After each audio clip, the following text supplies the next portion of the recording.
Chag Sameach. I hope that you enjoyed your two Seders. I hope that you've enjoyed this special time of the year dedicated to eliminating chametz from our life and from our person. Of course, if you remember from my last broadcast, chametz, usually translated as leavening, usually referring to anything that is subject to the process of fermentation, bread, cereal, certain kinds of grain, and so on. These things are literally eliminated from our person and our possession in the preparation for Pesach. But there's a spiritual dimension to chametz which is also very important, and maybe even more important. Really, the ego is all about chametz. The ego which says, I am right. Under almost all circumstances, I am right and others are wrong. Chametz is that spiritual principle of inflation. In the same way that bread rises, certainly we've experienced this ourselves, how the ego rises. And sometimes we feel that, we're the only ones who are the right ones and everyone else is wrong to one degree or another. And this is dangerous for peace and harmony in a family, in an organization, and certainly in the world. So, how do we handle this aspect of leavening in our lives? On Pesach, we're actually focused on it. During the rest of the year, we should not be unfocused on it, because ego is always an issue. Ego is something that we have to live with. In fact, if we didn't have our ego, we would have a very difficult time living in this world, because our individuality simply wouldn't be there. So the ego is very important, and at the same time, it cannot be all important. It has to be subject to discipline and refinement. And this is something that takes constant attention in order to keep the ego from expanding out of hand. Now, when do you know that you've got an ego problem? Usually, I think it happens when you're in conflict with someone else. Again, can be within your family or within your workplace or within society. You have two people insisting that they are right, and there's not room for both opinions to exist. So, at that point, what does one do?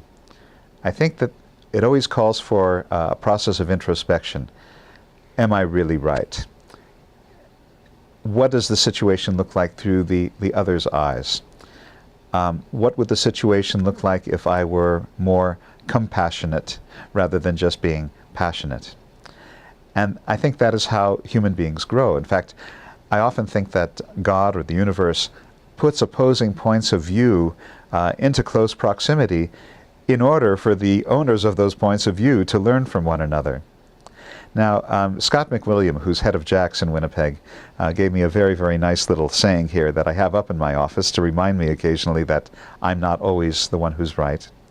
It says, God grant me the serenity to accept the things I cannot change, the courage to change the things I can, and the wisdom to know the difference.